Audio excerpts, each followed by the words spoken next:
Coming up on today's episode of the Salesman podcast. The brain really hasn't changed that much over the last 20 years. The truth is that in order for brains to change, they change not at they do change every day at the individual level, but they really change over generations. And so we wouldn't have seen a huge shift in the last 20 years from sort of the neuroanatomical, what the genome is programmed to create in terms of the brain. However, the brain is very highly neuroplastic. And to your point, the internet and technology has in fact changed over the last 7 years, more than in all the history of the earth. Hello, Sales Nation. I'm Will Barron, host of the Salesman podcast, the world's most listened to B2B sales show. If you haven't already, make sure to click subscribe. And with that, let's meet today's guest. Hi, I'm Dr. Brynn from drbrynn.com. I'm a business brain expert who specializes in using brain science insights to help business people. On this episode of the show with the legend that is Dr. Brynn, we're getting into mirror neurons, subconscious, conscious, essentially different ways and platforms and ideas to be able to influence somebody in the sales space. What to do when someone walks into the room for a negotiation and they're super angry, what you can do yourself to calm them down, and a whole lot more. Let's jump right in.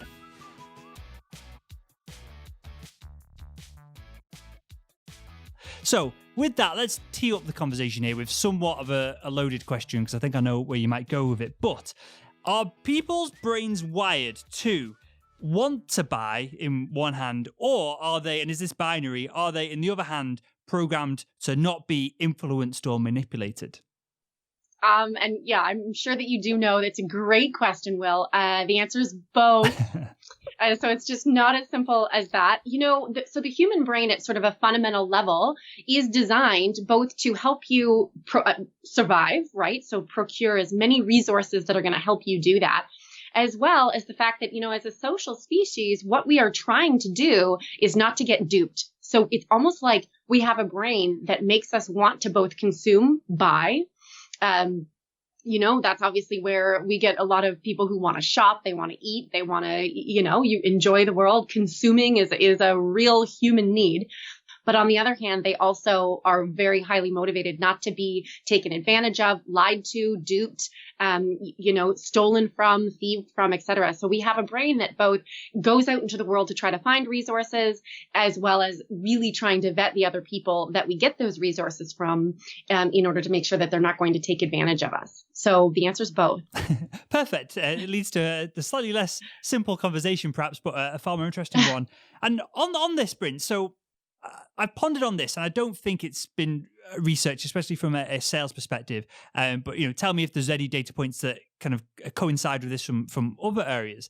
But how has our brain changed in the past 10, 20 years with regards to being less likely or more likely to be influenced, and being wanting to consume or being trained to consume with regards to the internet, with regards to consumerism and all these kind of things? How has that affected our ability to both want to consume and then not be duped as well? Right. Well, a couple of things. First is that the brain really hasn't changed that much over the last 20 years. The truth is that in order for brains to change, they change not at they do change every day at the individual level, but they really change over generations. And so we wouldn't have seen a huge shift in the last 20 years from sort of the neuroanatomical, what the genome is programmed to create in terms of the brain. However, the brain is very highly neuroplastic. And to your point, the internet and technology has in fact changed over the last 7 years, more than in all the history of the earth.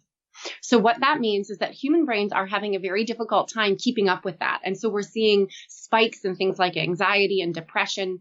And then certainly as it relates to the marketplace or marketscape, right, consuming and procuring online, what we're starting to see is high levels of what we call consumer literacy associated with those channels. And that does create not just people with sort of, lower attention spans, a lot more likelihood to code switch, but also a lot more leeriness, wariness, a lot more sort of concern over the possibility of being duped. Because as you and I both know, with the proliferation of digital methods and channels to sell to people, really, we've had a lot more in the way of scams and junk mail. And so that has certainly affected the consumer literacy out there and the consumer what I want to call cynicism.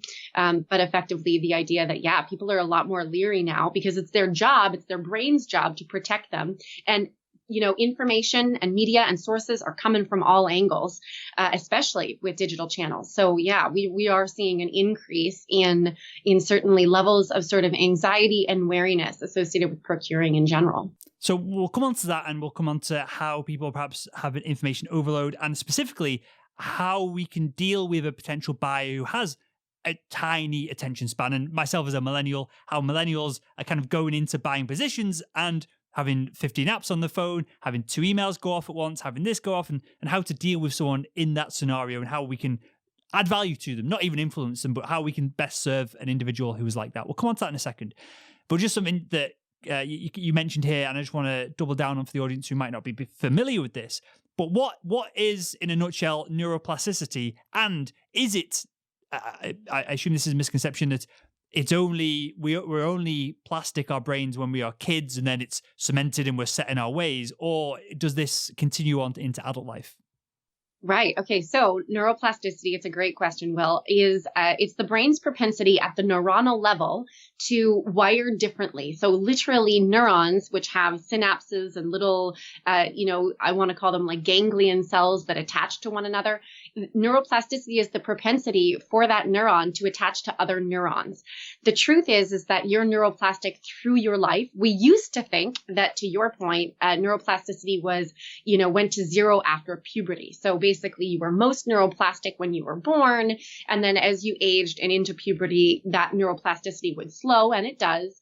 And then we projected that basically you couldn't teach an old dog new tricks. Mm-hmm. Neuroplasticity went to zero. But what we're finding is that, in fact, neuroplasticity remains lower leveled, obviously, but it remains throughout a person's life. And so neuroplasticity, one of the things we say as neuroscientists, as an example, is that neurons that fire together wire together. Your brain is very expensive to operate. So it uses up to 40% of all the oxygen that you breathe in and 40% of all of the calories that you eat, which I sometimes joke is one heck of a grocery bill, right? Your brain is very expensive. And so what it tries to do is every time you have a thought, a new stimulus, you're in a new environment, your brain tries to create economies. So by the time you've seen something twice, that there's a neural network in there that says, we know what this is. We're going to lay down neurons for it so that the next time you experience it, see it, try it, do it, are in that environment, next time there's literally a neural network ready to go so that that brain doesn't use as much oxygen and glycogen and glucose in order to have that same thought process. So it's all a lot of sort of neuroplastic discussion to say your brain is trying to be the most efficient, effective, economic thing it can be for you. And so for that reason, yes, your brain is always changing, and it's changing in accordance with trying to be the most efficient thing it can be for you. So is the answer then, and to kind of go, I feel like there's a rabbit hole we can go down here that we could speak on for the next 4 hours, Brynn. But to try and to wrap this point up, to build trust with someone, clearly there's multiple levels and there's multiple elements to this. But it seems like just number of impressions over time, whether it's your face, your voice, there's a cadence of people seeing your emails, replying to emails. Robert Cialdini has a great book, Influence, which kind of ties into this and the laws of consistency and repetition.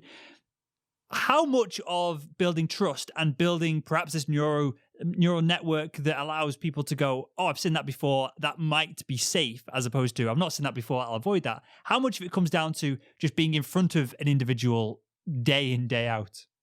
It's a great question. The truth is, yeah, we know. And Cialdini, he didn't talk about the neuroscience of it, but he definitely knew what the principle was, which was that, consistency and repetition drives what we call familiarity, and familiarity drives what we call liking. And that was one of Cialdini's 6 principles.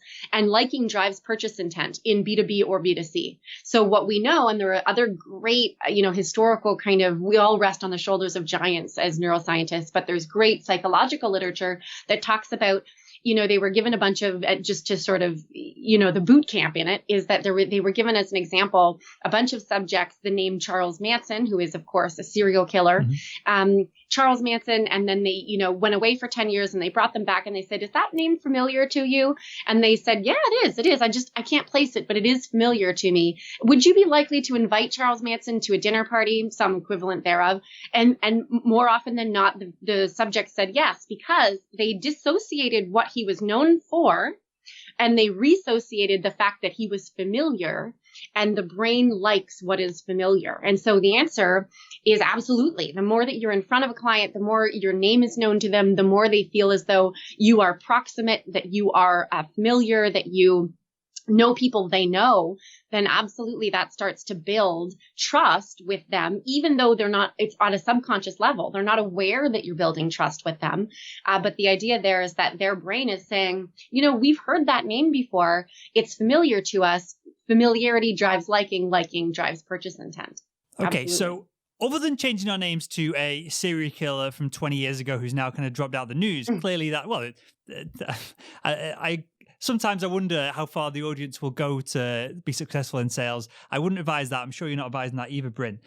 But with that said, if we're dealing with someone who has a super short attention span, and I'm in this boat trying to knock myself out of it, so I'm taking all this on board personally as well, Brynn. How do we engage with someone on whether we need to do something with our body, our brains, or whether we need to think about and contemplate their brains and how it's wired? How do we get their attention, whether in a meeting perhaps, keep their attention, and then get these impressions over and over and over when perhaps they're interested but they can't pay attention to us? Yeah, well, okay. So, it's $1 billion question. If we had that answer, we'd all be, everyone would be buying all of our products. Yeah. The truth is that, to your point, millennials, as an example, have what we know is a working attention span of about 3 seconds. Now, the average adult male in the United States has about 7 seconds of working attention span, and the average goldfish has 8. So we have, as an example, very short attention spans, and shortening all the time, independent of your generation. So the short answer is, if they're not paying attention to you, you're not getting through. And unfortunately, there's no way around that. Now, what I often say, especially in B2B sales, is that there's no way of getting around that if you're not known to the person for sure, because then they're going to just tune you out effectively. The best way really is to get in front of them and be really present, right? Physically with them. And I know the temptation, especially with millennials and the younger they get and with technology, the temptation is to use email, text message, social media, right? Anything but getting in front of people. We don't want to pick up the phone. That's better. Video conferencing like we're doing, that's even one step better than telephone. And then ultimately, the ideal circumstance for getting someone to trust you and believe in you is to be in front of them physically. And the reason for that, and in one of my keynotes called Neuroselling, what I do is unravel the brain like an onion. And what I show you is that effectively, we're very highly subconscious. We're very highly social. We're very emotional. But in that emotional brain is a circuit or a series of circuits called the mirror neuron system, which you've probably heard of before. It's exactly as it sounds. It's a series of neurons that are designed to mimic the other person that you're talking to. And to be able to, I don't know if you've ever had an argument, Will, with your spouse where, you say like, I'm not a mind reader. I didn't know. The truth is that you don't.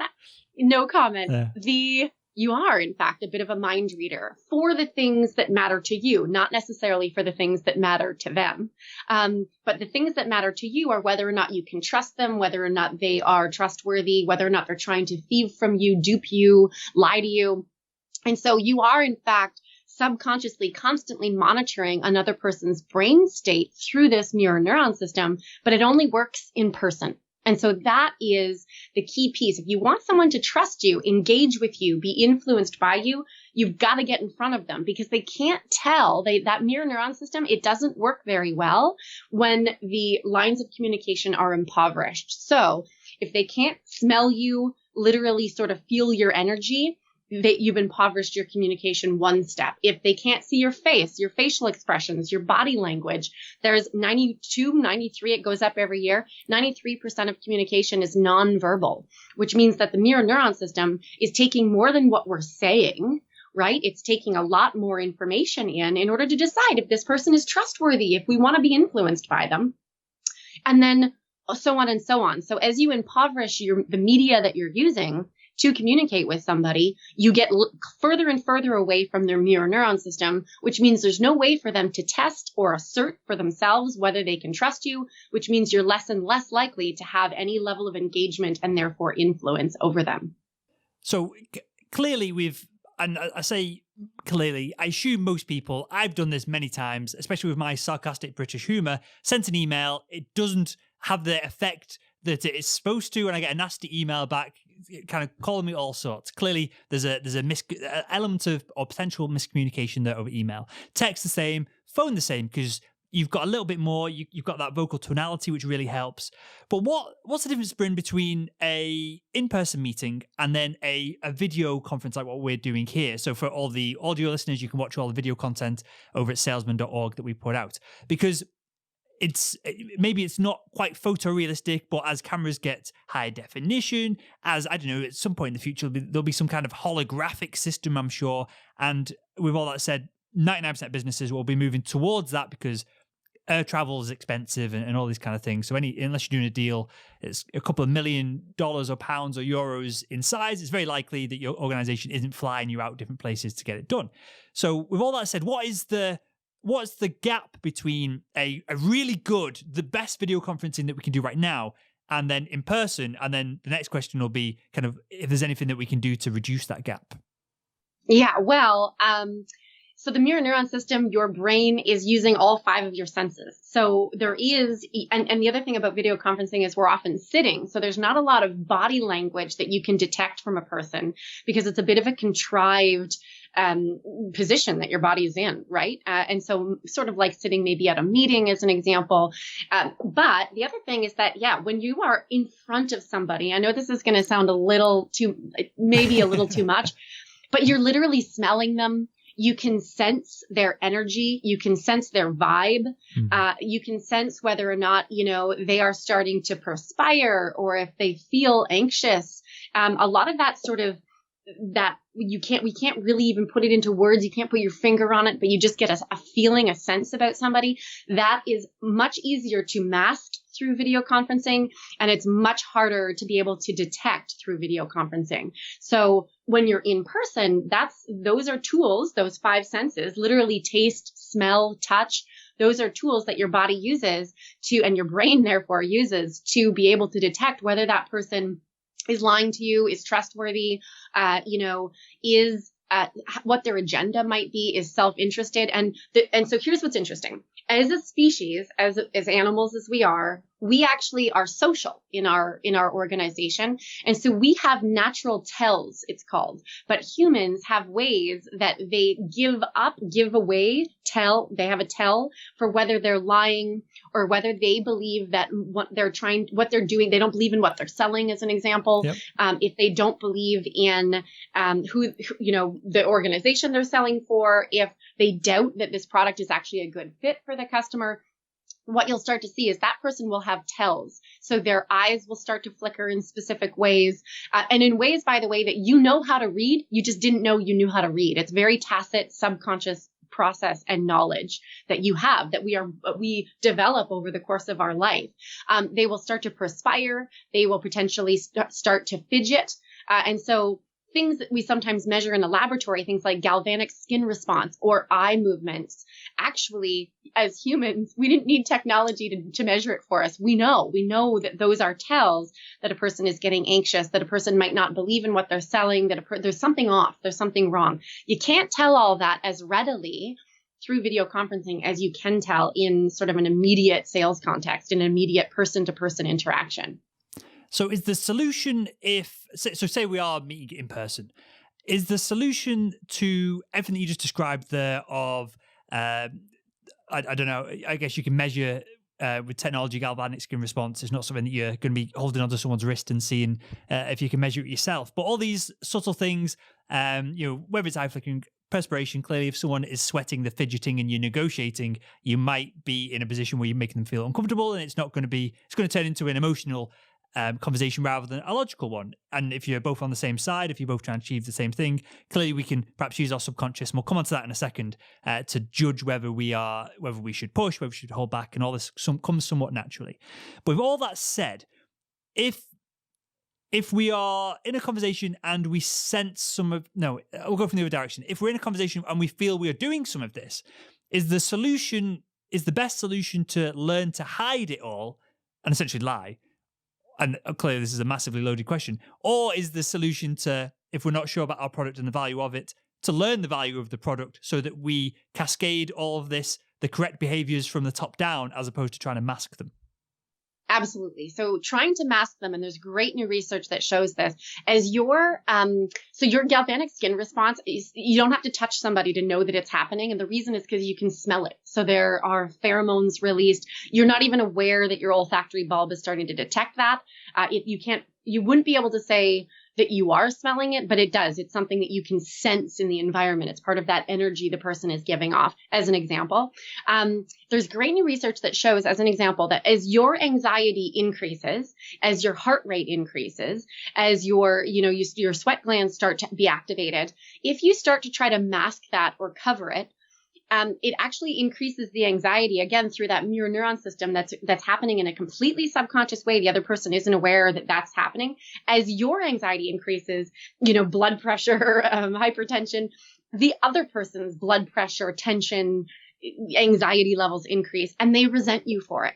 So tests were then done to show if the person, as an example, was honest about it, then, okay, now how I'm feeling makes sense in comparison to how this person seems to be responding to me. However, if that person continued to mask it, the tension continued to rise, and your liking scales, so how likely you were to like that person, want to deal with that person, want to do business with that person, decreased because you could sense something was off. So it's much better, obviously, to know your product, believe in your product. Yeah. And I remember early in my career, I had a product not only did I not use, I didn't like, and I was in charge of selling it. And you have to find your love for it, and you have to find, the value in it, and certainly relative to competition, and be very up in terms of the technical specs. And that's actually, as a scientist, you can imagine that that's where I found my love for the product, was through the science and figuring out that it was in fact scientifically, chemically superior to the other products on the market.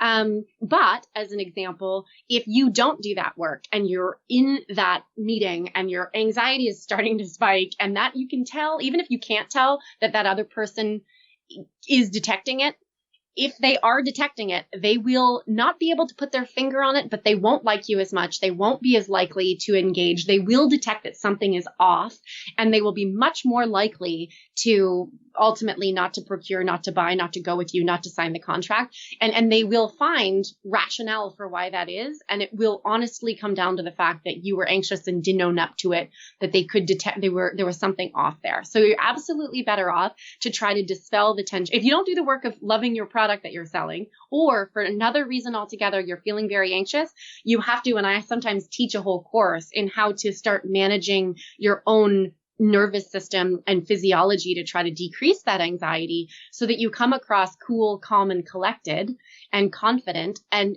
in a legitimate, authentic, genuine way, so that they feel, when they really look at person to person, they're looking in your eyes, they get a really good sense that you are in fact telling the truth. You have to dispel the tension for yourself. You have to try to calm yourself down, and or be some level of earnest and honest. Give them something that tells them, this person is anxious, and it's because they might not think this is the best solution, best product, best service, whatever for me. But if you're honest about it, it calms your own anxiety detection centers and their detection centers as well. Amazing stuff. So, say in the equation now, one half of it we've somewhat solved, even though we've only kind of touched on the surface level of all of this, Brynn. We've got ourselves relaxed, we're confident, we're comfortable in the product. Perhaps we've looked at the environment, if we're inviting them into our space and it's not too hot, it's not too cold, there's a bottle of water there, whatever it is. and the individual that we're going to be negotiating with, but it's a negotiation to get a deal done as opposed to, crush them or get more money out of them or however, we're not trying to Donald Trump them kind of thing. We're not like 80s negotiating here. We're trying to get the deal done. It's going to be beneficial for everyone else. Well, perhaps they come in and they're sweating and they're stressed and the rabbit got run over this morning, or, they had an accident on the way over and they're running late.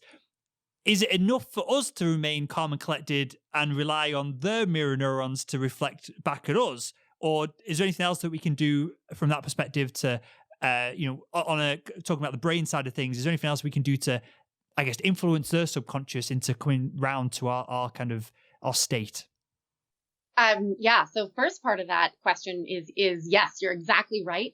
They will eventually come to how our mirror neuron system, as long as you can avoid feeling anxious from them, that sort of reverberation of that energy, they'll come a little bit to our side. So what happens is, and it's not perfect science exactly, but once you meet with somebody, two mirror neuron systems meet up, and over the course of sort of that first 5 minutes, there is a negotiation at the subconscious level that's happening that you're basically, and usually it's in the form of small talk. And so sometimes I make a joke about how, you'll be talking about something totally onerous that makes it's chit chat, small talk. It's completely inconsequential. But what it is a moment for your mirror neuron systems to have a little dance or to negotiate amongst themselves, to be able to decide if we are basically firing similarly.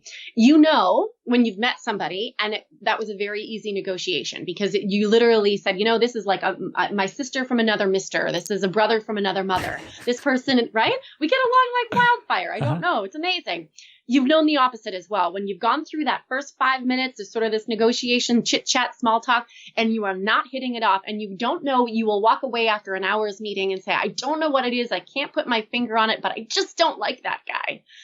That happens because your mirror neuron systems really could not connect in a way that you could agree on how they were going to fire.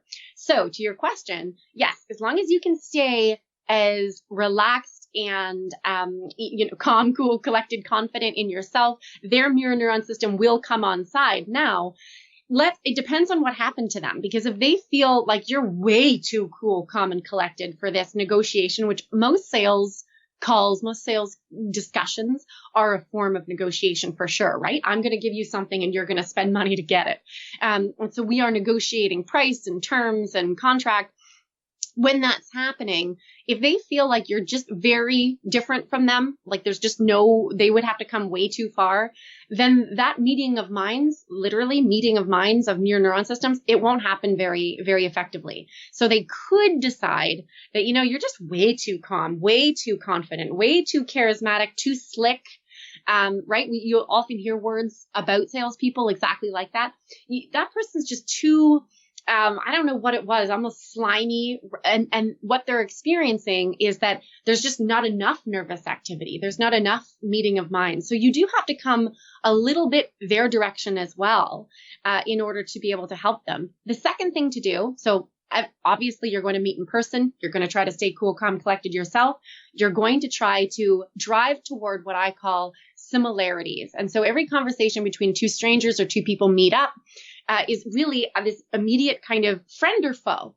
Is this person a friend or is this person a foe? And the way that we determine that through language or to quickly dispel it through language that we would be a foe, is by driving towards similarities. And so every conversation usually is sort of the quickest route to something that's similar between us, or some shared experience, or some shared opinion, or some shared, feeling, as an example. And so what you can do is, as you get together in person, you maintain your nervous networks and you drive towards similarity between two people, between yourself and that person, something you share. It could even be as simple as we're wearing the same color shirt, or traffic was terrible this morning for me as well, or whatever that point of connection is, will allow that what they can see is what the mirror neuron system loves, which is the 3 C's, I call them, but compromise, cooperation, and Collaboration is probably the third one. There's sometimes a fourth, but let's go with collaboration. And the idea there is that what you're showing is a willingness to collaborate toward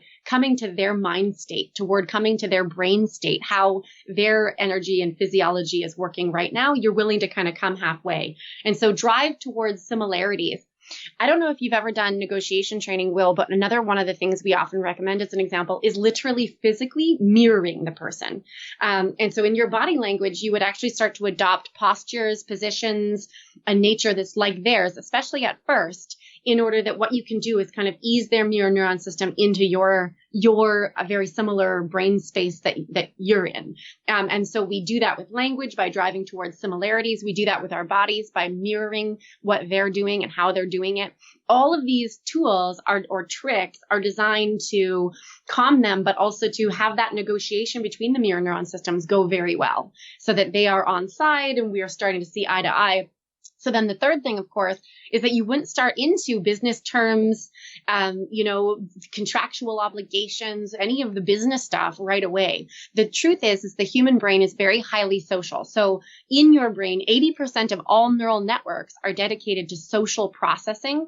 And if they're not dedicated, they're involved, they're affiliated with social processing. And so if you can kind of take the first, however long it takes, 5-10 minutes to calm that person and get them on side, the best way to connect with someone is socially. And so, take the time to have the chit chat, allow those neuron systems to connect and to coordinate, and drive towards similarity as you mirror them physically. And that will help at least to get their mirror neuron system on side with your mirror neuron system. Amazing. Well, I've got one final question on this. And this all makes total sense, right? And it should do because it's been programmed into our brain for hundreds of thousands of years, right? And it's why we survive as tribes, which are then built into communities and all the rest of it. We could probably do 5 hours on the history of the brain and how it was wired that way from the very beginning. But I've got one question. I don't know if you know the answer. I don't know if anyone knows the answer. But what you're describing here is quite an Eastern way of doing business. People from China, when I've been in Thailand, they will sit down for an hour, we'll have a cup of tea, we'll have a chat about families, and then we'll do 5-10 minutes of business and a straight, comfortable negotiation at the end of the meeting. Whereas in the Western world, everyone is, I've only got 10 minutes, I've only got 15 minutes. This is best be important. We'll get down to getting down to business is a saying that people regularly use. How do we frame up, very practically for the audience here, because again, everyone will be going, this makes total sense. And perhaps if you're dealing, obviously I'm in the UK, if you're in the US, kind of wherever it is, it's one thing to know 5-10 minutes of conversation before a negotiation, before just a sales demo, whatever it is. It's going to build rapport, build that know, like, and trust that we all want and essentially crave as salespeople to be able to do our jobs. How do we frame up perhaps even a conversation in this Western busy world with millennials like me, with pings going off every 2 seconds? How do we frame up that conversation to ask questions, to find commonalities, to then build that to then be able to have a business conversation at the end of it rather than at the beginning of it? It's a good question. I don't know if I know the answer to that. I think it's part of the art and science of good emotional intelligence, right? So, EQ, emotional intelligence, is part of knowing how to do that. What is the context? What is that person like? I mean, you would never go into a sales conversation, very likely, without knowing something about the person, their role. You've probably looked them up on LinkedIn, I hope. You get to know them as much as possible beforehand. That's going to help you immensely, of course. And really, what you're trying to do is do the soft skill stuff that is so challenging as humans, but is to try to figure out what those points of connection are. What is that person's agenda? What are their pain points? What keeps them up at night? What do they really want out of this? What is their, hangups or challenges? It's a $1 billion question again, but I don't have all the answers to everything, but from a brain-based perspective, you're trying to do as much recon as you can about that person so that you can put them at ease as quickly as possible, and really try to figure out what it is that makes them tick. And we don't always get it right. If we did, we'd all be very rich salespeople. And we don't always know the answer. And there's sometimes you can't figure it out before you're, and sometimes we never do. We never figure it out. And so we lose the sale. But the idea there is that you're trying to do with all of your spidey senses, your subconscious, your mirror neuron system, your brain, your emotional intelligence. You're really trying to get to the core of what that person needs and wants, and how your product and its technical specifications or whatever, how it can answer to that need set. And of course, we start with the predominant processing in the brain, which is the social component, but from which, of course, we have emotions, and we could go there for probably another 5 hours, But the idea is, you're trying to put that person at ease. You're trying to draw out that connection point. You're trying to with all of the ways that you have at your disposal, you're trying to figure out how you can quickly get them feeling comfortable and situated in the whatever product, service, good contract that you're proposing. Yeah. And final thing on this, just to put an exclamation mark on it, because this is something that I'm no sales manager, sales leader that might be coming in the next few years from when I'm hiring for the team over here. But this is something that I see regularly when I listen to sales leaders, when I interact with them and have chats with them kind of behind the scenes. There is a seemingly alarming difference between someone who is just good at sales, and it's difficult to measure what they're good at. And I think what we're describing here is essentially some of those intangibles that make someone who just, whether it's natural, whether it's the upbringing, whether it's they have the chatty gene, they have the gene of emotional intelligence, whatever it is, that they're great at it.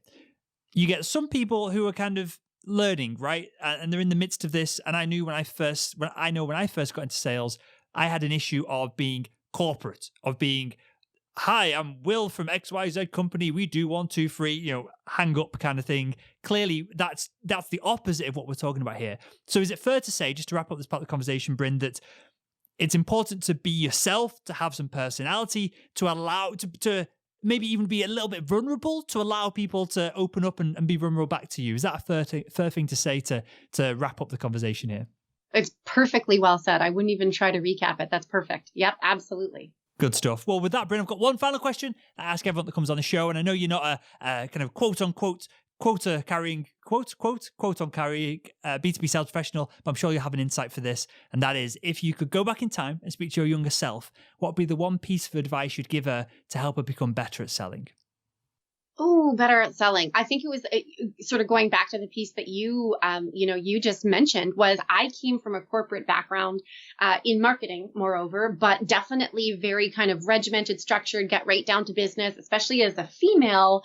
It was professional first, and don't let your person show through, and don't let your personality show through. So I think that's exactly the piece of insight, information, advice I might give myself is sort of, you've got to be yourself. You've got to find your position in and your comfort zone and your interest set and so on in this space, so that you can be kind of more genuinely and authentically yourself. And the sooner you find that, to your point, the sooner that you put other people at ease, and that the whole process becomes a ton easier.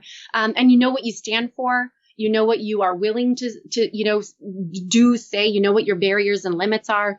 And I think once you kind of allow yourself to shine through and all of that, that becomes a lot more clear, and then business becomes a lot easier to do. And no, you're right. I'm not nominally a B2B sales professional, but my business is B2B, and I sell every day. So, I'm a salesperson in the B2B space. So I know very well that the sooner that you're kind of your authentic self in that, you find your comfort zone in that space, I think the sooner that, other people can detect that, and that they can feel that you are, you're selling what you sell.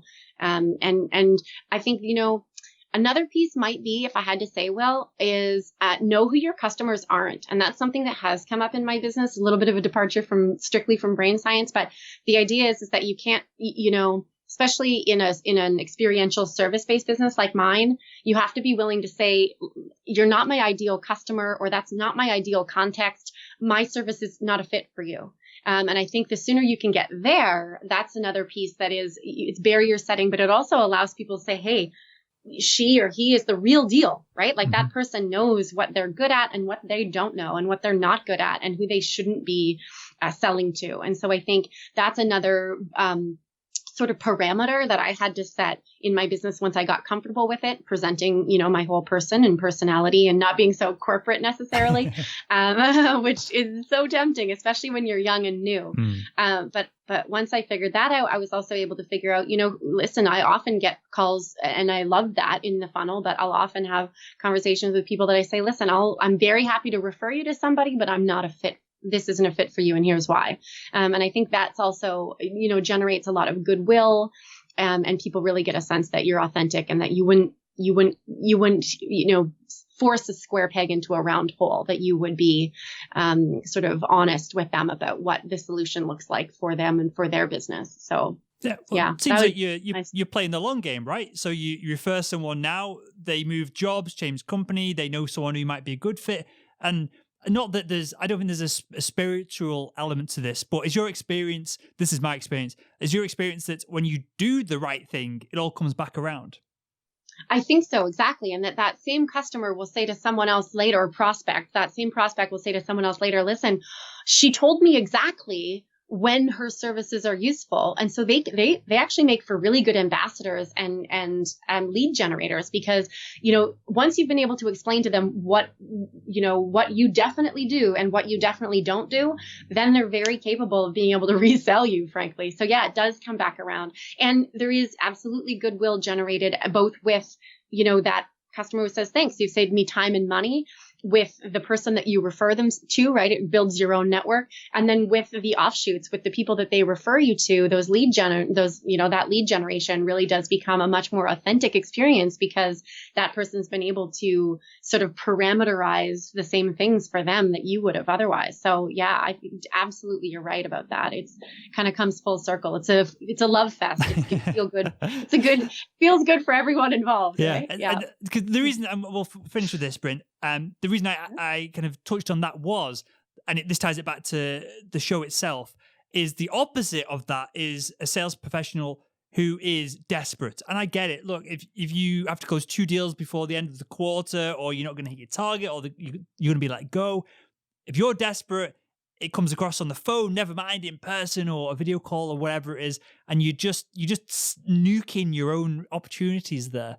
And of course, that all comes from having a healthy pipeline and everything else that we talk about in the show and the sales process. But I know, and I've experienced, I'm sure you have, the audience have as well, that you get on a roll, everything's going well, you're just trying to help people, and it all kind of comes around. And again, I don't think there's any kind of karma. I don't think there's a spiritual element to this. I just think if you help enough people, just statistically, it comes back to help you. And with that, Brynn, I want you to tell us a little bit about the website where we can find you, and then about the awesome keynotes that you do as well. Just to comment on that, just to as research for this episode, I went on your website, saw a bunch of them, and it looks fantastic.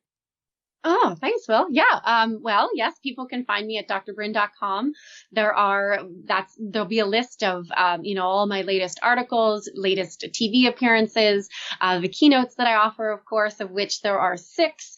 And what I look to is gleaning insights from neuroscience that can help business people. And so sometimes it's salespeople, but, it can also be about how to be more motivated, more productive, how to structure your day, all those types of things. So yeah, thank you. Come and find me at drbrynn.com. Good stuff. Well, I'll link to that in the show notes to this episode with a few links for some of the other stuff we talked about over at salesman.org. And with that, Dr. Brynn, I want to thank you for your time, your insights on this. I've had a great time chatting with you and for joining us on the Salesman podcast. Thanks, Will. Thanks for having me. Thanks, everybody, for listening.